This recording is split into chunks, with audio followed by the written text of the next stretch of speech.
कि हमारे तो जो अंग्रेजी से उसके सिखा हुआ ये जो ला है यहाँ का बिल्कुल बेजरूरत है। आप पढ़ते हुए आपको लगता है गैर तदीब बात कर रहे हैं। ज़ालिकल फौज़ुल अज़ीम पे पूरा वक्त होना चाहिए। वफ़रा तो हिबूना एक मज़ीद खुशखबरी बाद में आती है, जोड़ कर नहीं। इसका स्टाइल ही बताता है वफ़रा तो हिबूना, बात ख़त्म हो गई फिर एक और बात चली है। तो बीच में जो लाला डाल देते हैं ना खामखा, उससे काफ़ी नुकसान पहुंचता है क़िराअत को भी और उसको समझने में भी।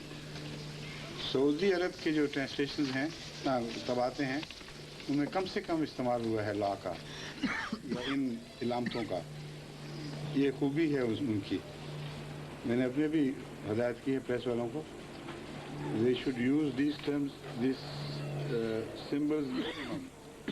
I'm sorry, you know, there are guests who do not understand Urdu and there are guests who do not understand English either, but they can make do with English anyway. I'm talking of the little signs appearing at the end of verses which indicate whether you should make it a run-on tilawat, recitation run-on from one verse to the other, or stop, or make a full stop, or just a sort of breathing stop. But these signs were not was put in there in Mushaf Osmani, nor there is any record that Hazrat Sallallahu Alaihi Wasallam himself instructed that you should stop here and should not stop there.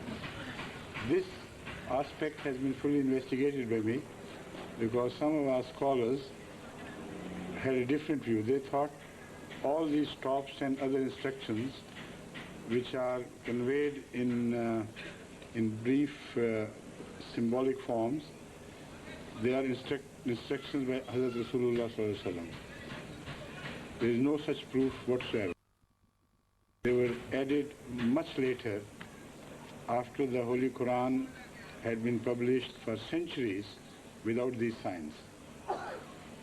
So they are misleading many a time because sometimes people have the Qur'an, those experts, they understood a meaning of the Quran which was different from the understanding of other scholars. And if you follow their sign language, then sometimes it becomes extremely problematic.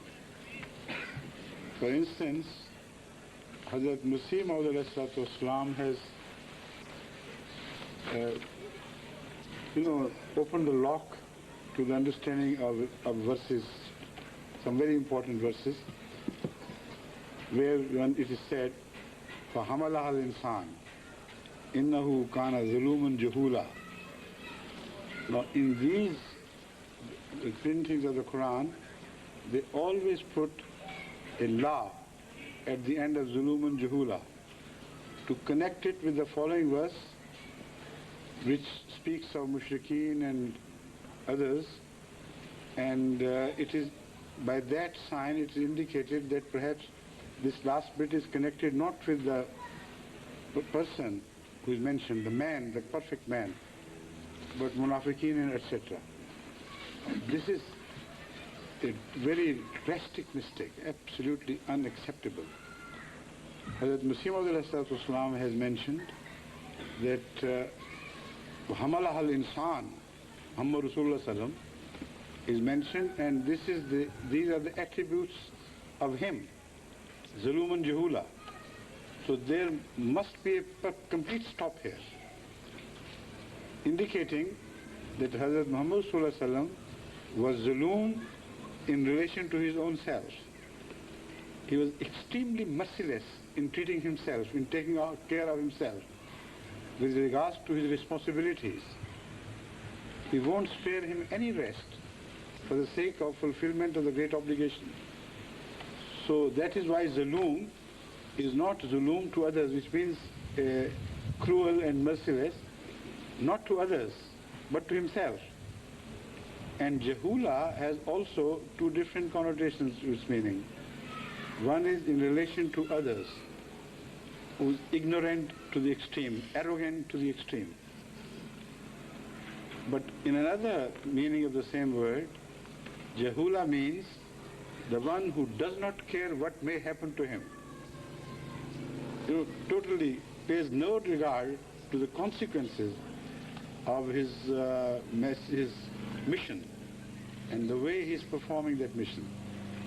So they are the words of the highest compliment possible, so befitting in the context of the verses before.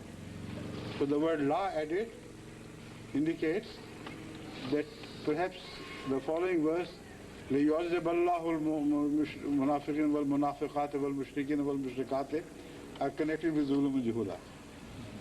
So that is why I have been, for the last some years, emphasizing that you should disregard these symbols, accept them only when your own understanding tallies with them.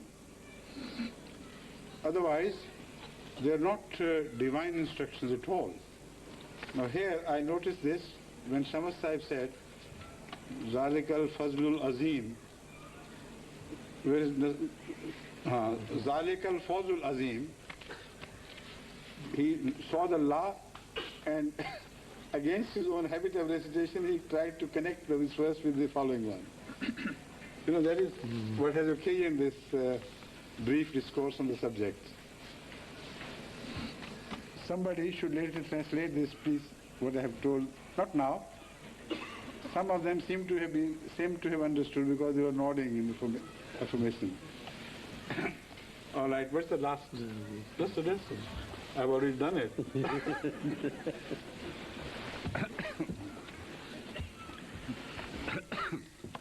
أشهد أن لا إله إلا الله وحده لا شريك له وأشهد أن محمدا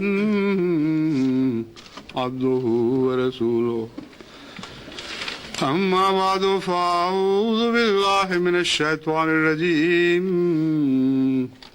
بسم الله الرحمن الرحيم الحمد لله رب العالمين الرحمن الرحيم مالك يوم الدين إياك نعبد وإياك نستعين اهدنا الصراط المستقيم صراط الذين أنعمت عليهم غير المغضوب عليهم ولا الضالين.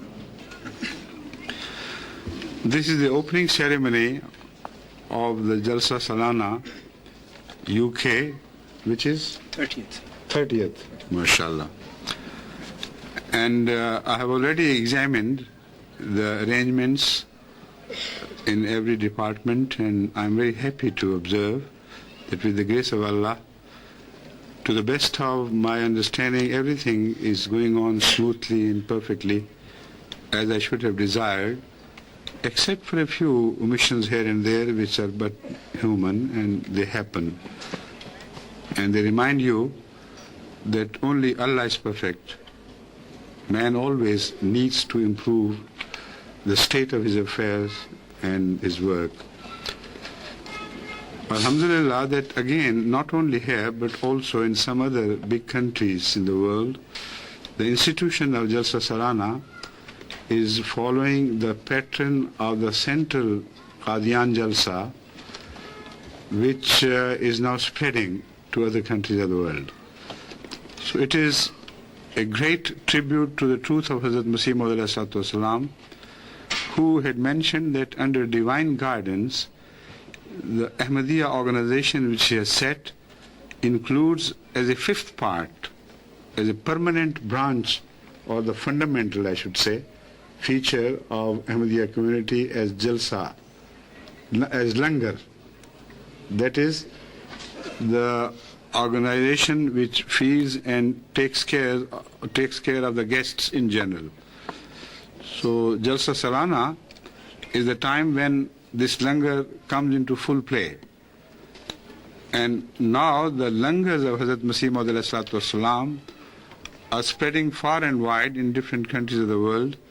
And in some countries, they have reached perfection to a degree that man can reach. Alhamdulillah, the Jalsa UK is also working excellently. And Jalsa Germany has its own special features, and there is more enthusiasm when you visit there.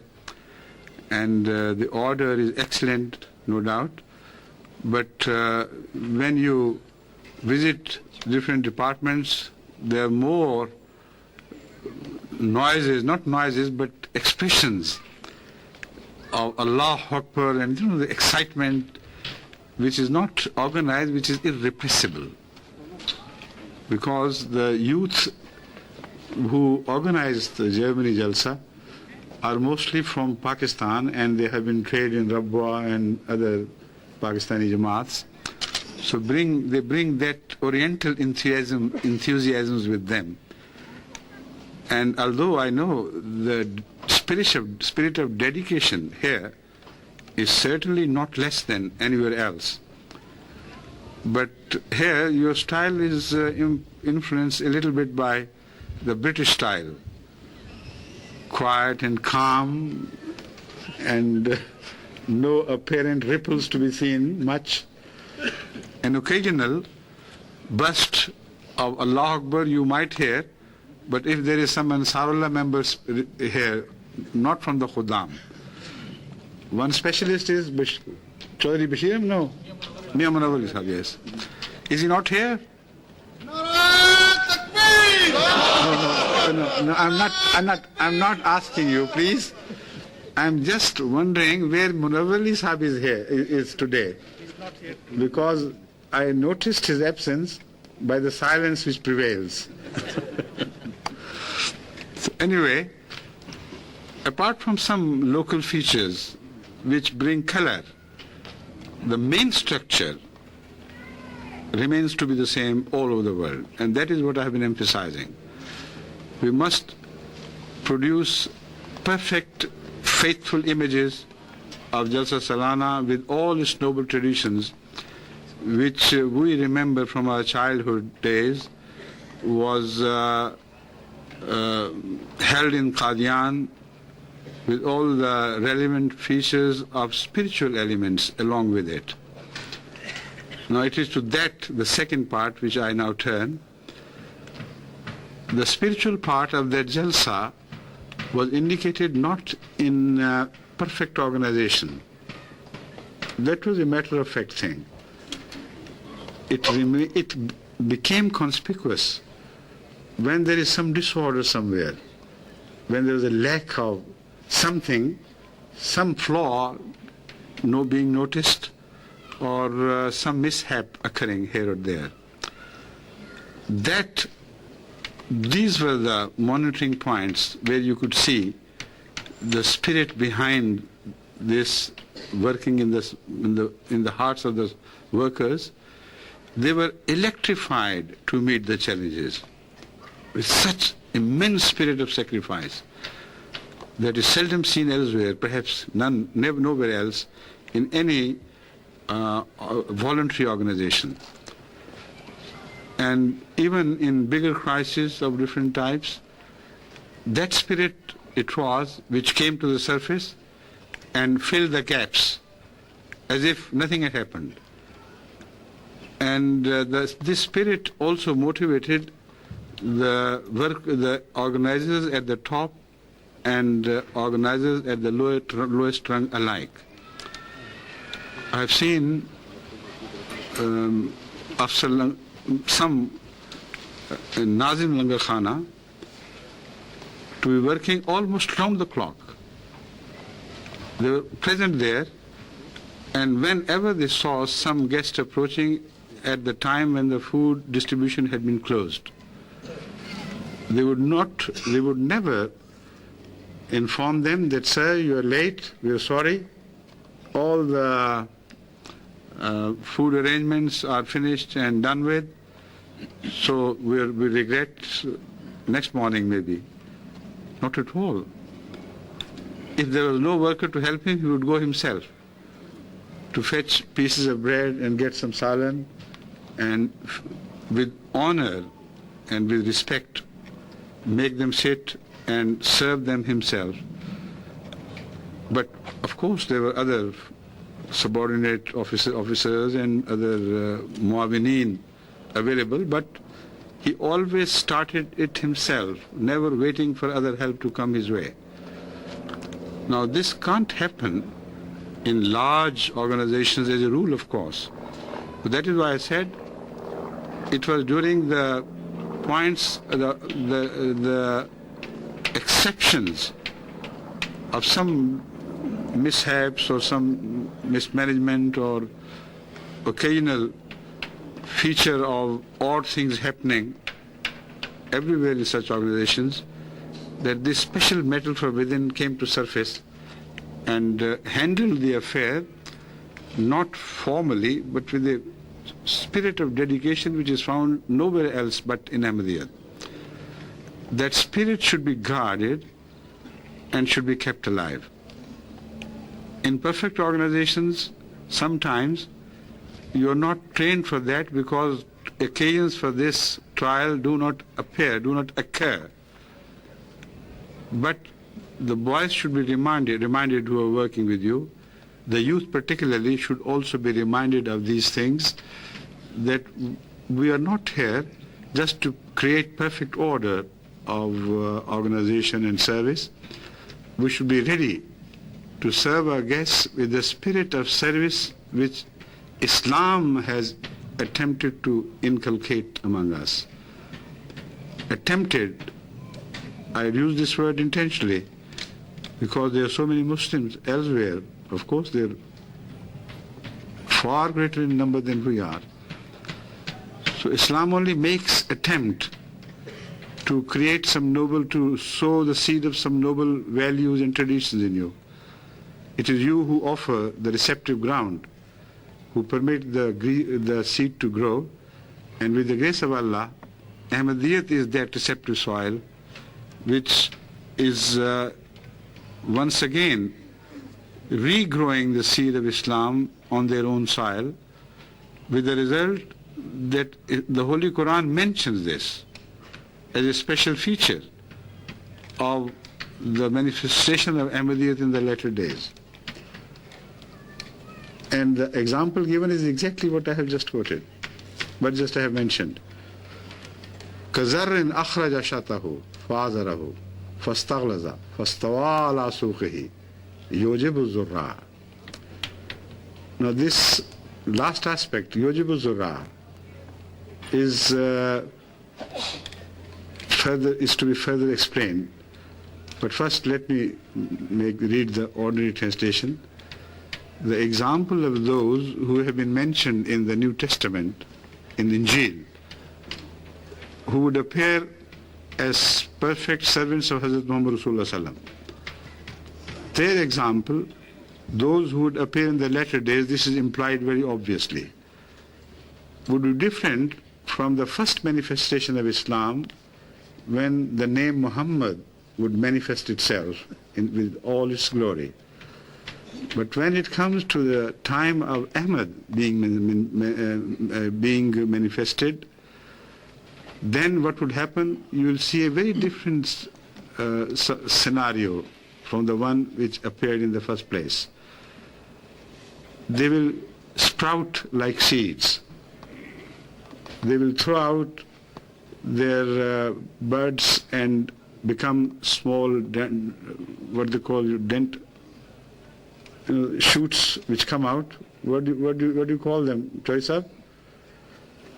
The first shoots which sprout. Shata means, the word shata is translated not as sapling but something else, I think, but I miss it. Sapling you may refer to. By the word sapling you may refer to it. So when the saplings appear, they grow into a stem. That stem begins to thicken and grow stronger, so that it stands on its own independently, and then grow further and bigger. this site, according to the Quran, yujibu zurra, it pleases the farmers, the tillers of the land. Some times ago, I never noticed the fact that it is not single zare, but it is zurra which is mentioned. So mistakenly I thought, because God would sow the seed in the second advent of Islam, so it was in singular that it was used, but one day I awakened to the fact that no, it is the plural. It is a zurra, the workers, those who are involved in the rehabilitation of Islamic values. It would be they who would be pleased at the outcome of their work, and when they see Ahmadiyyat flourishing here and there with full verdure, despite the fact that the enemies would hate this site and they will try to trample this new growth under their feet. So this is what is happening everywhere in the world. When I look at you, when I look at the workers in Germany, when I look at the workers in Qadian or in America or Canada and other such places, I'm always overwhelmed with this, the beauty of this verse and how we see it fulfilled with our own eyes in application to Ahmadiyyat. So Allah bless you, but remember this, that this growth is mentioned as green. And this is the spiritual element to which I have already pointed out. This growth, if it were without the life of spirituality, would not be mentioned by the Quran as green. This would not have the support of Allah to save it at all costs from the evil designs of the enemies. Let them writhe and let them burn in agony according to the Quran.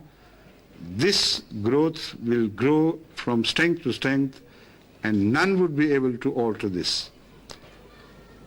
The very secret of this success lies in that greenery, that spiritual element of something which turns light into food. Now this is perhaps being too scientific, but the Holy Quran is a very scientific book.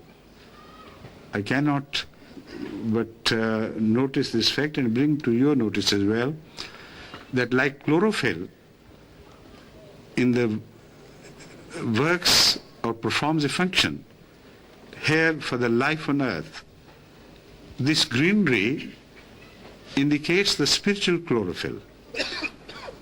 What is chlorophyll? Chlorophyll is the element which is photosynthetic in its action and has the quality of turning light into food. Little do the people know that whatever we eat, whatever the entire animal kingdom is fed on, is the conversion of light into food. The basic energy for conversion of all material, organic, inorganic and organic material, into food comes from light. And it is that energy which is food, not the material itself. And it is not heat. It is light which is converted. So the chlorophyll is a revolutionary thing to have been created in the universe.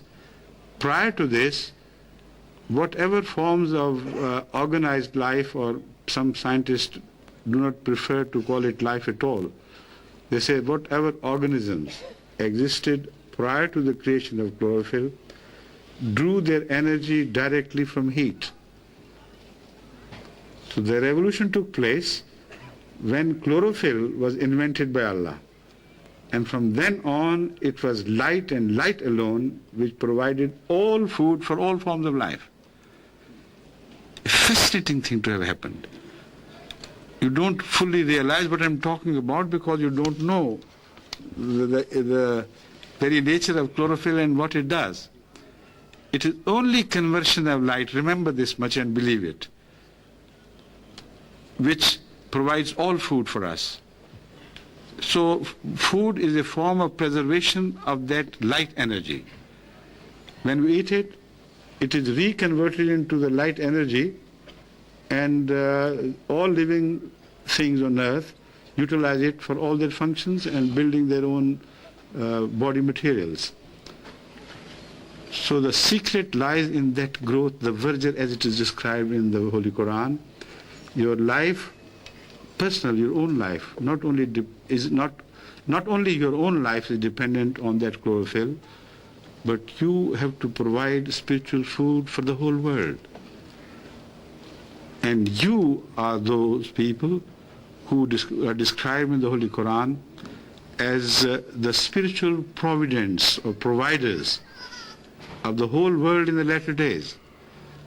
So this organization is excellent, but that green thing inside must be preserved, must be consciously understood, and must be monitored that it continues to grow within us and continues to function. Sometimes these mechanical arrangements, when they become perfect, become over much mechanical, and you fail to remember the significance of all this.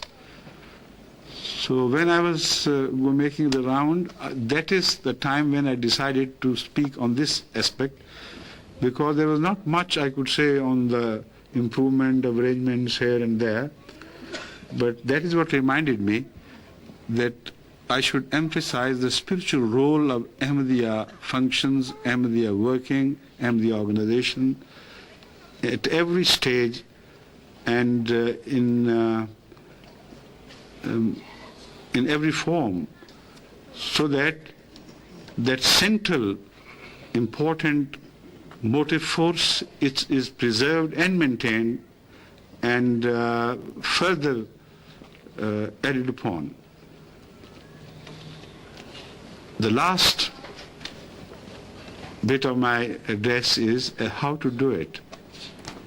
How will you be able to check within you that chlorophyll, that spiritual chlorophyll, which is mentioned in the Quran?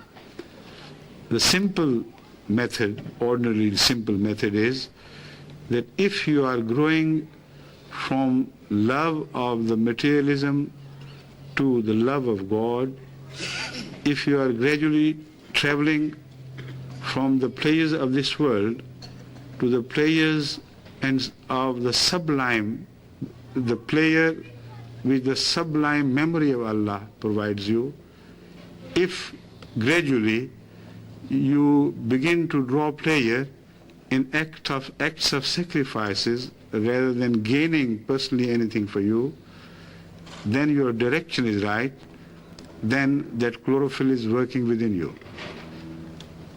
If previously you were less observant of prayer, if previously you neglected the 5 times prayer, and gradually you realize that I have to pay more attention to it, and then once the form is created, then you continue monitoring yourself from within what is happening.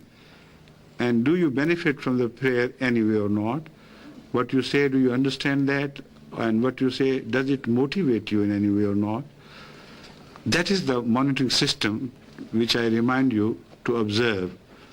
And without it, you will never know what is happening to you. There are only 2 ways.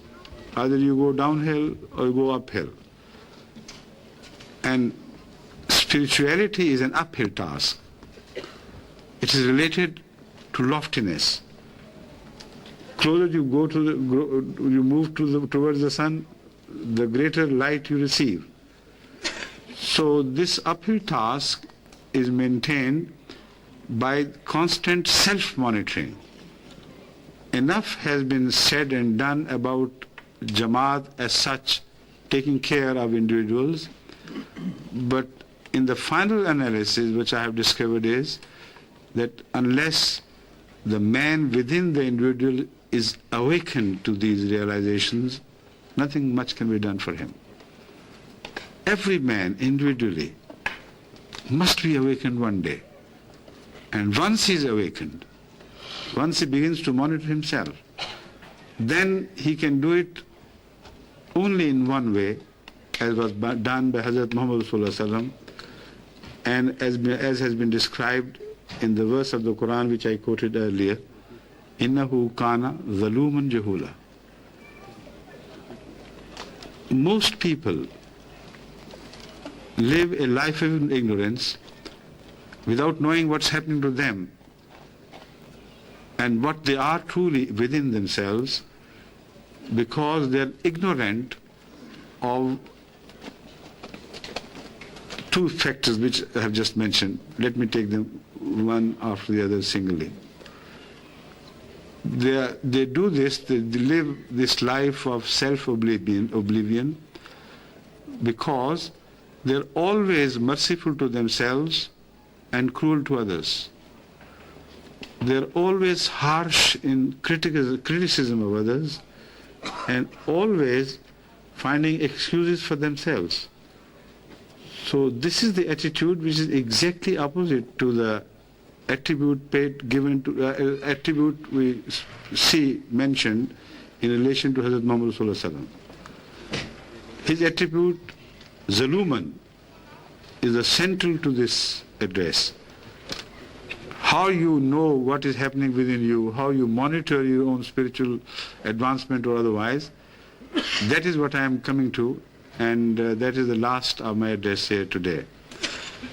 You be Zalum, that is, be merciless in criticizing your own self. Look inwardly, not for finding points of praise, the spots which you like, and to highlight them and to bring them out for the display, for the sight of others. That is not being Zalum at all. Suppress them. You may like them, but look otherwise around. See the defects which darken the inner self, which seldom the outer eyes reach. They don't know how much darkness you cover under your external, not facade, but visage. But you can know, every man can know, if he looks inside, if he begins to train himself, he would be sometimes astounded to realize that most of the universe within him is dark, without light. And that will terrify him. And that will begin to give birth to that man I spoke earlier of, the one within which opens his eyes and sees all around it himself and notices that it's very dark. Then those shining spots which are found in every human being, they come to his help, and he begins to enlarge their area and decrease the area of darkness. Now this is directly related to the subject of our discussion. You can only find energy from light, not from darkness. And this is why these two verses are connected. Hazrat Sallallahu Alaihi Wasallam was constantly monitoring himself to the extent of being merciless to himself. So it was Allah who repeatedly reminded him to be kinder to himself. And the result was that he was all light within. Light of such intensity, of such far-reaching potentials, that Allah chose him to enlighten the entire world of spirituality on this earth. And he was made into the prophet of whole mankind. And as such he was referred to as Sirajam Munira, a sun, living sun, spiritual sun, who was responsible for the provisions of all the earth and all the living things on earth. So when you study the Quran in depth, you find all these apparently irrelevant verses deeply connected, indicating a system. So with that, I remind you that you should be Zaluman towards yourself. Always open your inner eyes to self-criticize and try to find the areas of darkness which you will find are plentiful. Gradually convert them to the areas of light, and that can only happen by opening windows towards light. And which light? To which light will you open your window? To the light which the Holy Quran mentions as Allah's light, Hazrat Muhammad Rasulullah sallallahu alaihi wasallam, Sirajul Munira. So every time you discover darkness in panic, you would like to open up some windows and make some openings in the direction of light, and all the time, everywhere, in every direction, you will find the light of Muhammad Rasulullah sallallahu alaihi wasallam. From east to west, there will be no other light but his, to guide you and to improve the quality of your inner self.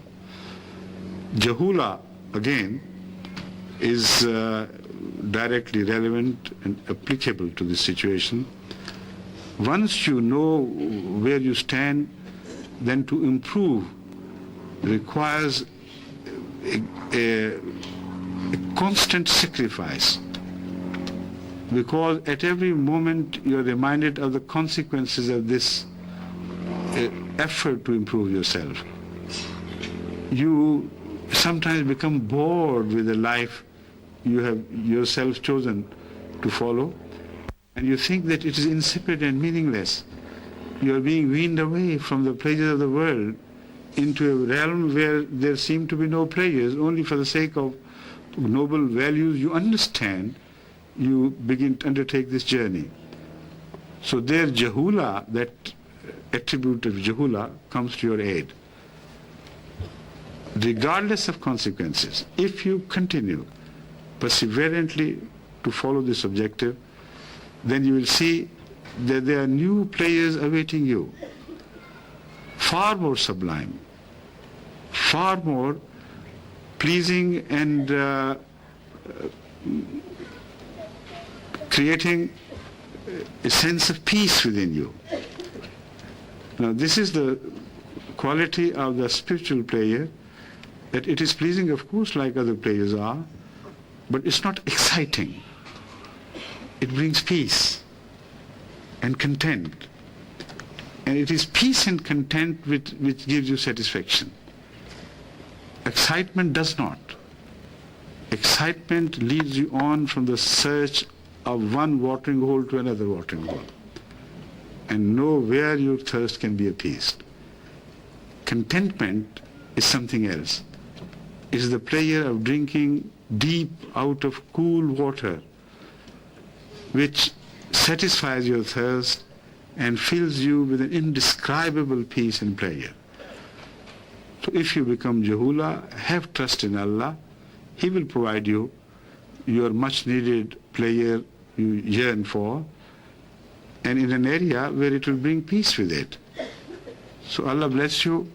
During this course of Jalsa Salana, I hope you will remember that all this can be done by saying namaz regularly, meaningfully. So keep an eye on your workers at every level and remind them of the importance of saying namaz regularly, if possible with the Jamaat in the central mosque marquee. If not possible, then try to organize smaller mosques within your organizations, a place where you can say by Jamaat namaz yourself, and that would be a good training for the workers so that they can carry on the benefit throughout the year. Carry on preserving the benefit throughout the year. Allah bless you, and may what I have said to you sink deeper into your hearts. May you understand the message. I know it is a rather a complicated thing which I have tried to explain, but this is the absolute truth. Everyone must understand it. Your survival, your perfection lies in that central element called chlorophyll, but the spiritual chlorophyll. Try to promote it, and you'll promote not only your own life, but all the life around. Allah bless you. And let us now join in prayer, please.